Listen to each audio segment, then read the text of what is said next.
Folks, you're very welcome back to the Lift Past podcast. I'm joined once again by founder and architect behind Abs Powerlifting and the Abs series. We're 2 weeks after Clash of Titans 3, God of Gods, Jay Farrant. What an event. How's it going in? So I'm just laughing at the Lift Past podcast. Yeah. It's a bit of a tongue twister. Yeah, I got it out there though, didn't I? Yeah. How are you feeling after that one? That was, had quite a few moments that whole weekend. But specifically, Clash of Titans 3, did it live up to your expectations? I think it more than lived up. I don't think we could have assembled a better roster for that event. And the whole finale was just too good. I'm actually worried. How the fuck are you meant to beat that now? Well, I mean, there's some ideas. But yeah. I think, as you said, I can't get over how many 1,000 plus kilo totals we had. We had Carl Weedle, Martin Gerzak, I'm going to butcher their names like I did on commentary, Kenneth Cooper, Justin Zottel, Lukas Klugewitz, Nicholas Dupri, Zack Myers, all with 1,000 plus kilo totals, which is outrageous. I was talking to Delroy McQueen on commentary. Shout out to Delroy, excellent man to have up in the commentary booth. A couple of years ago, 1,000 kilos would have been, when Jake Brennan did it, it was the talk of powerlifting here for a very long time. And now we've had, what's that, 1, 2, 3, 4, 5, 6, 7 in the same competition. Did Ken Cooper knock out 1,000? He did. Oh, Ken. Yeah. Andy Hung? No. He didn't, no. So Andy Hung and John Hack didn't get 1,000, which they've done previously. So that's crazy. Yeah, it's just standard now, isn't it? 1,000k abs. It's just what it is. I think personally, I was very impressed by Carl Weedle. I think his name is Weddle. His first 1,000 kilo total. He had only competed recently as well, and he managed to put it together an outstanding 9 for 9 day on our platform. Excited to see him back. But when we look at the very top of the roster, Zack Myers, Reach Rumble 2024 champion, the inaugural champion at the Reach Rumble with this title. He came over and he's claimed his second title in the Abs. What I'm calling the Abs Triple Crown. The Abs Pro, the Clash of Titans title, and the Reach Rumble title. Yeah. So it's going to be interesting when Dave Richardson does finally come back and we see these two go head to head again. But still, Zack Myers, a dominating performance. His first time ever in knee wraps apparently, which was very interesting. Yeah, he was training after the Rumble in knee wraps. But bizarrely, of all the lifts he performed that day, squats were probably the one he underperformed on. I think he missed his opener and his third, potentially on depth. I can't remember the exact details, but he only went 1 for 3 on squats and ended up finishing on a lower squat than he did at reach, but still finishing on a 1057.5 kg total, which is just outrageous. So his total was lower than reach, even though it was wraps and specialist bars and mono. Which just goes to show you that just adding all the equipment and variables to make it easier doesn't necessarily guarantee you a bigger total, because it's all about head-to-head competition. And like same with Nicholas, them, one light could have gave him an extra 40 kilo, and even another abs platform, them lifts could have passed. So I think the same with Zach. A couple of missed lifts can drop your kilos by drop your total by 50 kilo.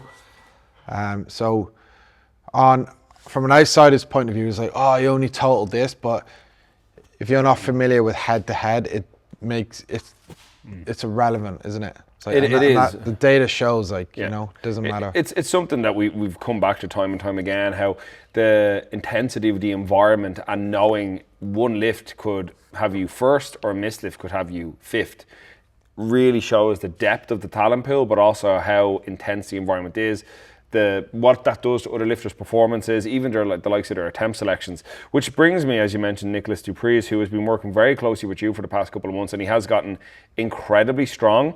What are your thoughts now looking back over the competition? Nicholas missed his third squat, which would have given him enough kilos to beat Zack Myers, and same with his last deadlift. He also missed there. And on both Both attempts looked really easy in terms of raw strength. Like Nicholas is literally lives up to the definition of a titan, both in his output on the platform and how he looks. He is just an Adonis of a fella. Like he's a fucking tank.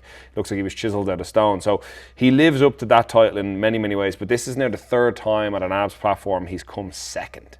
Yes, what have your conversations been like since then? So as I said to Nick, one light would have changed.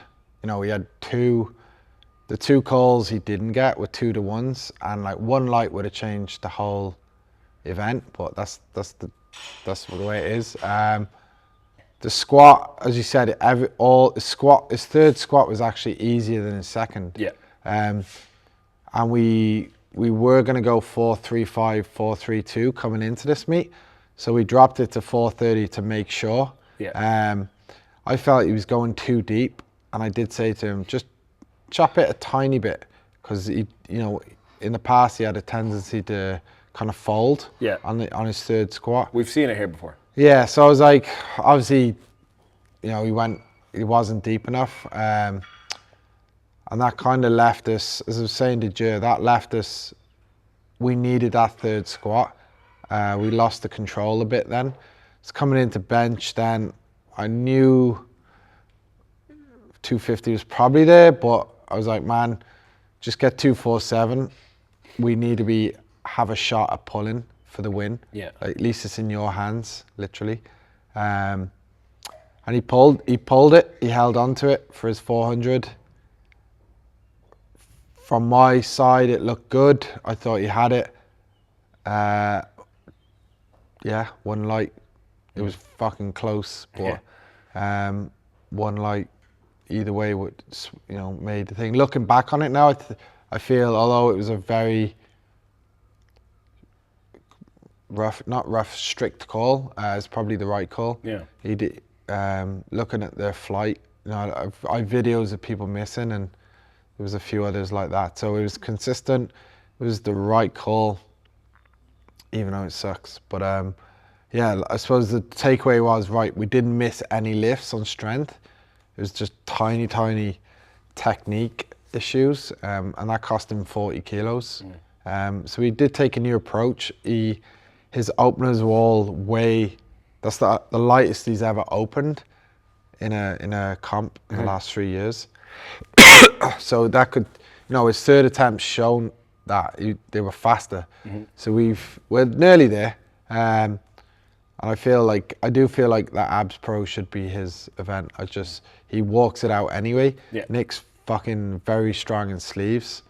He was hitting some massive numbers in sleeves. And like we're kind of, like, even though I've handled him once before, it's different when you coach someone. You know their capacity, or what was that saying he said, that within their wheelhouse? Yeah. So, and it's about building trust with a lifter as well. You learn as you go. Yeah, so, you know, yeah, I could have put 250 on. Next time I seen how he's moved, everything matched up to training. So we might push it a little bit more, but it is what it is. I think they say fourth time lucky somewhere. Somewhere they might say it. I agree though, even on that last pull, when Delroy and I were up in the commentary, because I had Nick earmarked to win, and I was so sure he had it on that last pull. And when we saw the reds, it genuinely took the wind out of the sails for me a little bit, because Nick's obviously a great fella, a great athlete. So still, looking back at the footage, I would agree. I think it now in hindsight definitely was the right call. You can see why the referees gave it the red lights. But this is the question, as somebody, obviously you work very closely coaching Nick, he's become a friend over time, you've done some travels together, you spent some time together. But you also then are very close with all of our Ab Series referees, and you want them to uphold that standard. So there can be a little bit of conflict of interest there, which I think is fair to say, as the coach and organizer, but then also as the person. Like, these are all people that you've coached and trained yourself to uphold this standard. It can kind of we've talked about it. You almost hold people coached by Abs to a little bit of a higher standard. But the question I wanted to ask is, there was a massive amount of backlash online. Yeah, massive amounts. More than ever before. Some of the comments were a bit fucking moronic, saying how we robbed him. You know, it was a setup. Clearly didn't want Nick to win. The referees need to be punished. there was loads. You put the sport back, you're damaging the sport, all these things. But at the end of the day, the refs just called what they seen. As you said, I coached Nick, so unless I was emailing myself to stitch myself up, none of that made sense. And then from a promoter point of view, how would I not want Nick Dupri as a champion? Yeah, He's a golden boy. Yeah, The guy's jacked, Terminator. He has the biggest following. He bleeds abs, and it was the perfect story for him to walk down the tunnel on the last pull as the franchise lifter, as the home favourite, abs boy to win the belt. But you know, then your winner was Zack Myers. Yeah, I love Zack. Myers. Zack is. I do love Zack, or as the people call him, the American Dave Richardson. It's funny, he was eating fucking jelly beans out the back or something. So yeah, no, like the comments are what they are, but what it shows is people are invested and they care, and like that's good. Yeah, that's the big takeaway from people are definitely passionate about it. Did you get a final viewer count in the end for the stream? Yeah, it was. We got like, I'm not going to say it, but we got for pay-per-view. We got it did really well. It blew. It almost doubled. Well, it did. It was over double the viewership of the Rumble. Wow. Okay. And like their press conference alone got, I think, 5,000 views. So that's more than a lot of their other events, just their views. So we didn't do much marketing on the press conference. So yeah, there was a lot of interest, and it's a good place to be going forward. You know, you get a few people who complained about paying to watch a fucking massive event, but whatever. Listen, people spend 40 quid on a Chinese every Friday night. Like, yeah, the people that are complaining about a tenner to watch a month's worth of powerlifting content, probably not the type of people we're trying to appeal to be completely honest. When ESPN come in, we'll talk. The other big happenings from throughout the event, so obviously, as I mentioned, Zack Myers champion, now holds 2 titles, coming for that 3rd title. I'd imagine the head-to-head between him and Dave Richardson will be huge. We'll talk about that in a moment. Nicholas Dupri's 3rd time in 2nd place. It's like he's glued to that podium position. I'm sure he's gone and had a word with himself about what he wants in the long run, so I'm excited to see Nicholas. Do you know what? I think maybe let a bit more of his rootless side. I think that could be good. Lukas Klugovic put up his over 1,000 kilo total. His best in training had been 1,005 kilos. He put up 1,015. He is a definite contender for the future. Yeah. The first year he did it, he was injured. So he obviously had a great day there. Marcin, he totaled 1,000 last year, but Lucas is young. I think this is the first prep he's had where he's not like being broken up. Yeah. Anyone who's worked with people or been around people that are actually strong, like 1,000 kilos strong, there's only a few in the world. You tend to get broken up quite easily. Yeah. He's also an absolute unit. He's fucking huge. He's just all arms and shoulders. Yeah. He's a giant. Like, it's bizarre looking. It's something you find in a cave. Yeah. In the middle of Poland. Yeah. Or a lab. He's a fucking lab powerlifter. 4th place then was Justin Zottel, who actually had the biggest squat of the competition on his opening attempt. I think had he put together a little bit of a better day on the squats and deadlifts, he probably could have taken the win. Yeah. But as we have said many times, it's not necessarily the strongest. It's whoever picks the best attempts and gets them. So I think Justin was certain though he'd get that 2nd attempt because he squatted 1,000 at the cage a few weeks before. But after chatting to him, he did say like he feels he was cooked. After that, he just didn't have his legs under him. So again, that's more experience for Justin. Even the pace of the meet. Yeah. Like you can't be cooked coming in. 20 minutes between squat and bench. You know, it's not a 7-hour meet. We're done and dusted, I think, under 3 hours. Yeah, it was quick. So I remember because I came up to, I had come home and I had come up to commentate. I got in here at 3:05. The event started at 3:30. I think I was leaving here at 6:30 on the nose. Yeah, there you so go. like it was very fast paced. yeah, But I'm very impressed with him. I think if we have him back, he could be a contender. He could become one of the, like we spoke previously at the last podcast about who our Mount Rushmore is of different eras of the series. I think Justin Zottel, if he commits, could be in that new era of he's down for Rumble. Amazing. And I think he can do extremely well there. Another Ken Cooper who overcame. Did you see the footage of what happened to his knees? Yeah. To come back and then, I believe, squat a personal best and a total personal best potentially. I'll have to double check that. But still, just to overcome what he overcame and to get back up on the podium, or back up on the platform is already huge. I mean, there's so many people that after their first obstacle in powerlifting, that's them done. Yeah. If they've one meet where they regress slightly, that's them done. Whereas this guy, literally, both of his knees, I'd advise anyone who hasn't seen it, go check out Ken Cooper, his knees basically exploding. And you'll see what I'm talking about. No, so his best total to date is 1037.5, but it was a 5 kilo squat personal best after knee surgery on both knees. And he missed his second deadlift on shoulders. Yeah. And then it looked like that was it. And then the third one, he walks through the tunnel and pulls it. I just remember seeing it, the smile. Mm-hmm. You could just tell he was fucking enjoying it. Yeah. And he's a really, really fucking cool guy. I really like Ken. Yeah, so, big head of hair on him. Massive head on that big head of hair. He looks like Wreck-It Ralph. He does look like Wreck-It Ralph, yeah. So I only learned there recently. Am I right, Cambry? Wreck-It Ralph. Wreck-It Ralph. So some other bits and pieces from the competition. Thomas Daria was back with us again.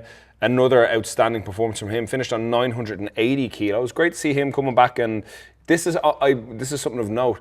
He did miss his last deadlift, and his entire powerlifting career, he's only ever missed 2 lifts in his first ever meet, and then this deadlift, which was the pull for the 1,000 kilo total, which would have been great to see. He's another guy I think has become a good ambassador for the series, and you know, just a who's who of these incredibly, what's the word I'm looking for? The international field of the talent. This Icelandic guy coming over here, putting up some of his best totals, but also just a great diplomatic character, very well spoken, very respectable, and obviously has a massive amount of passion for this platform. It was great to see him back. But I wanted to ask you about, what did you make of the performances of John Hack and Andy Huang? I think John was on for a great day with the 370. Again, just got pulled on depth. But like, I know Andy wasn't 100% coming in. Mm-hmm. Again, I think he got pinged on depth. Oh no, I think he missed his second on strength. But yeah, it would have been nice to see John get 1,000, but I think he got like 990. He I believe so, 990. 990, yeah. 10 times body weight on a bad day. Mm-hmm. is fucking ridiculous. Like, he also definitely undershot the shit out of his bench press. Yeah. I believe I was talking to Delroy, and he believes he may have been having a pec or shoulder issue coming into the meet. I think though what is interesting about it is it's John in particular, is his first meet outside of the US, as far as I know. That's mad. And it just goes to show that, like, when you have a lot of these competitors that are traveling for competitions and still putting up these amazing totals, like Dave Richardson flew over to the States for Reach Rumble, to still put up an incredibly competitive total, came second to Zack Myers at that competition. It's a whole different story when the Americans have to come do it here. Yeah. And I think I hope that that's an eye-opener for some of these, greats, if that makes sense. Love John Hack, massive fan. Definitely think he's one of the modern-day greatest of all time, but would love to see him take the challenge and come back again. After talking to him, he definitely said he is going to come back. Mm-hmm. He called it redemption, I think, but... I just think it's a different. You have to travel. No one really gives a shit who you are, I suppose. Mm-hmm. And then, like, where did John finish? Like 8th? Yeah, he was pretty far down the list. Yeah, 8th place. Like, imagine totaling 10 times body weight and you finish 8th. Yeah, that just showed, like, you know, he deliberately put himself in a competition that was fucking strong, a lot of people stronger than him. And as he said, like, on his day, he could have been up there. Yep. Like if you look at the winning total. So I love the idea that he decided to travel and come over. I don't think there was even an event really there worth his time the last few years, and that's being honest, outside of America as well. But yeah, a lot of the Americans, they won't do it. They either don't want to travel, or they're scared of the standards. And obviously we've talked about it many times, but so yeah, like it just goes to show that, you know, getting a 3-4 hour flight domestically versus traveling like 10 plus hours, it is different. Different food, different time zones, Different climate. different faces. Yeah, everything adds up, and that's why doing international meets can affect people different. There's two things I'd love to see from John Hack, and I suppose we can rub Andy Huang in there as well. I'd love to see John Hack come back for a pro and go head to head with Luke Tolman. Yeah, that'd be pretty cool. Because I think they're, you know, very similar in terms of the pound for pound lifters that they are. And I think that would be an excellent head to head battle. Alternatively, if he doesn't want to travel, I'd love to see him come for reach. Yeah, work like he's pretty much committed for this year now to other events, but we're working on some stuff next year, and definitely getting him either at the Pro or the Rumble next year. Like you said, I think John Hack on a power bar walk versus Luke might be, especially by then, because Luke's continually progressing. Luke said he wants to do pretty much all abs comps next year. Or I know Kyle Crevet messaged me as well. He's interested in doing the Rumble as well. So Brilliant. yeah, I think next year John will be back.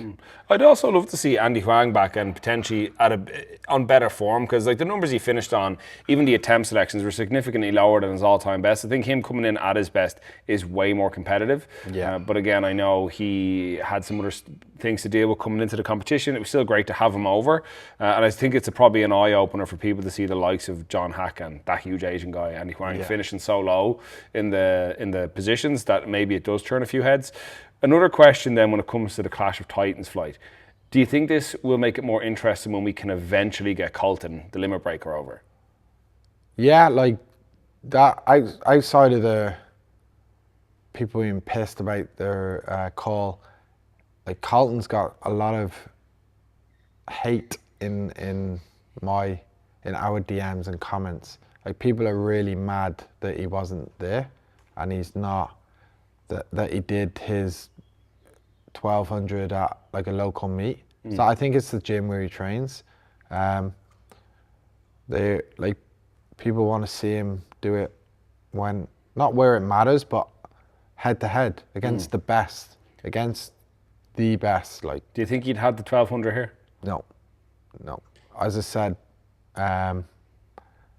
like just look at the numbers. Like it's not set up. This platform isn't set up for soft totals, and what I mean by that is it doesn't give you the best opportunity to get your biggest numbers. It like you get, I think they're big dogs and Carlton's meet. I think he had like 2.5 hours break between attempts. That's what I was told, which is, you know, we nearly ran the entire meet in that time. So how can you realistically get your biggest total? Like none of the lifters complained. Like John especially enjoyed the speed. And then the judging is obviously, I think, a little bit more stricter. It actually follows the rules. Not that any of Colton's lifts seemed bad. I think they looked pretty spot on from what he put up. So I don't think, but like, you know, just the bars, like everything. You're not the big dick, like walking around. Now, do you need an extra 10 seconds for your wrist wraps? It's like, time's on, there you go. No one gives a fuck. You're just another shark in a shark tank. So no, I think he would have still won the event. I don't think he would have got 1200. And like at the end of the day, people want to see him. They want to see the best lifters go against the best lifters on the best platform. So you have to do that. If you want to be regarded as the greatest of all time, you have to do that. Ed Cohen did it. He won IPF Worlds. He dominated after that. Yuri Belkin did it. He won IPF Worlds. He's traveled the world. He beat everyone. He's won everything apart from big dogs, where he's still. And now John has gone to all the big comps. So I think, I don't think he would have done 1200. I think he's capable of it at some stage, but he, like everyone else, I think he needs to travel, get the experience here, and then he's going to be a problem. Yeah. So. Agreed. No, I think it would have added an extra dynamic to the competition that maybe could have brought up the intensity that extra tiny little bit, though it was quite a tense meeting. It was pretty close all the way till the last pull. Do you think, had Colton been here, you would have changed anything about your game plan with Nicholas? No, like going into squats, my plan was like, right, we need 3 out of 3. If whatever that is, we need 3 out of 3. He got the lift, he smoked the lift.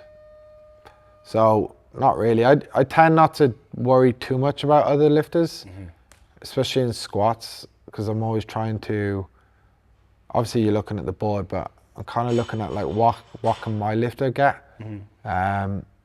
So we dropped it from 432.5 to 430. So I was like, just make sure you get the lift, because Zack missed his opener. I don't know. I think he went up. I can't remember, but I was like, yeah, we're good here.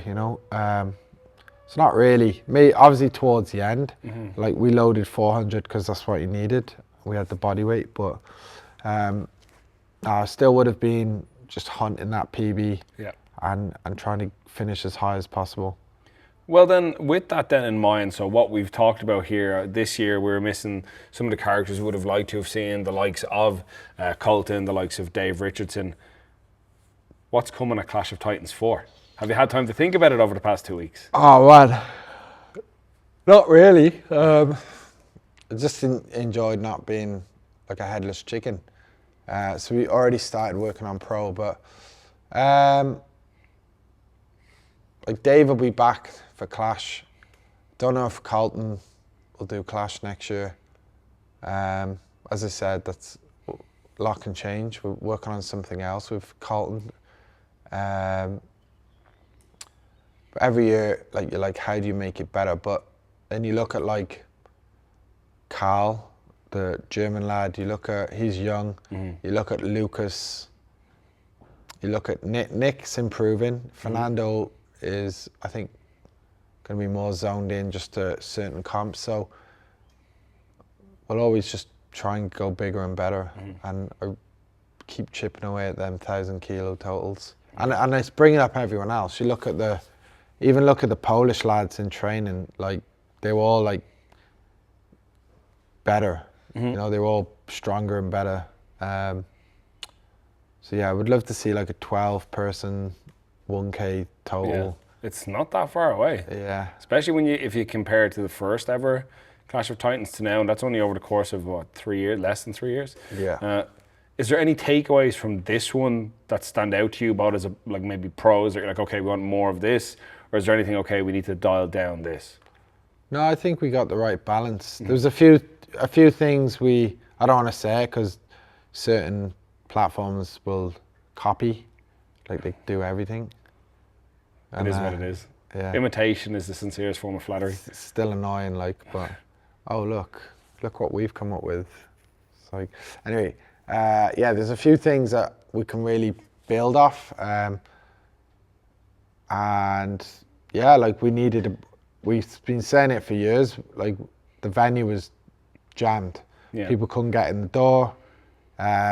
So many people were looking for tickets online, and I was just like, I was getting DM'd looking for people looking for tickets. I was like, man, I physically don't have any tickets. Like, so I think bigger venue, keep the intimacy.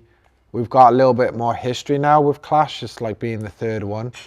So we can build on that. Fun thing about Clash, we have all the media from day one, which Abs Pro we obviously didn't.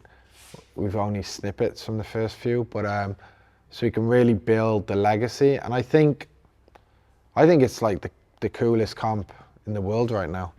Like I said, where do you get 7 guys going 1,000 or close to it to an undeniable standard? Not like some other comps where they're squatting like 3 inches high and you know, and it's actually broadcasted on a high production platform when I start crashing. So I just think it's going to keep snowballing, really. So the final question I have for Clash of Titans, we've 2 athletes potentially competing this year in Dave Richardson and Zack Myers, who both hold 2 titles. Is there anything you have in mind for the person who's the first one to achieve holding all 3 at the same time? Fuck. Yeah. Well, I think they're safely going to be inducted into the Hall of Fame when that launches in 2018 or 2028. Fuck. Yeah. But yeah, we would have to do something. I think might even have to give them the belts, get all new ones made. I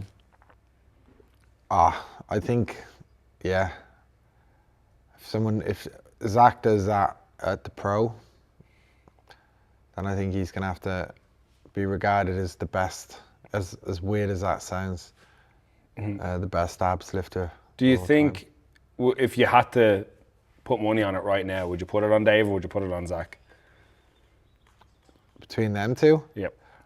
I think the pro is Dave's baby. If there was one of the 3, then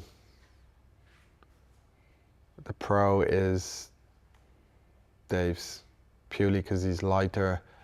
He's the biggest stiff bar puller in the world. He's the biggest stiff bar deadlift ever. So he's won it twice. I think that's like the worst competition Zack could, you know, go up against Dave at the 3. That being said, Dave is fucking now a half cyborg, so yeah, he's in a race against time to get back to some sort of standard, which makes the storyline pretty fun, doesn't it? Yeah. So you've got Dave that's like trying to get back in time to prevent Zack from being the first triple champ. What did you call it? The Triple Crown. The Triple Crown. So Dave's doing everything in his power to prevent Zack Myers from winning that Triple Crown and taking his last belt. You've got Luke Tallman, who if he can just get his lifts on the day, he'll be right up there. Nick Dupri, like again, I think it's set for him as well. No one can write off Zack because he's the guy with the 2 belts. There's a guy called Chris Kennedy coming over as well. So, and obviously Fernando. Yeah, Fernando Arias, who was notable by his absence at Clash. Yeah, missed Fernando. His training seems to be finding another gear again. So, maybe he stops competing 5 times a year. yeah. So I think it'll definitely be one of the best pros we've had. But yeah, I would have to put my money on Dave purely because he's won it twice. And the variables really suit Dave Richardson. And he's fucking hard to beat in Ireland. Yeah. It's very hard to beat in Ireland. It's undeniable. Do you think he could beat Zack at reach? I think reach is more open. Yeah, reach is definitely more open. And who knows? There's so many big hitters on that roster. I would fancy Zack. Zack would have obviously better chance at reach because he's won it. It's in home soil. But I think beating Dave in Dublin at the pro on Wilkes on a power bar there's not many people. Yeah, that's an Everest to climb. Yeah. I think the only guy with a bigger total, I believe, is Zeus. Zeus Oliveras. So, and even then, he's fucking way heavier. So even he wouldn't out Wilkes Dave Richardson on a power bar. I believe Dave Richardson has the biggest Wilkes all time on a power bar. So there you go. Somebody can fact check that for us Yeah. if they want to. Well, I think that sets us up for an incredible remainder of 2025 and only bigger things to come in 2026 as the series continues to prosper and grow, especially as we let go of HQ and we have to like spread our wings a bit more and level up the event outside of the confines of this venue. It is a very exciting year. I think that's as much as we can talk about Clash of Titans 3, and we can put that to bed now as probably one of the best total meets ever presented in powerlifting, held to the highest standards. Folks, we are only 4 months into 2025. There's a whole calendar of events left to come that you can tune in live on Abs Lift Pass.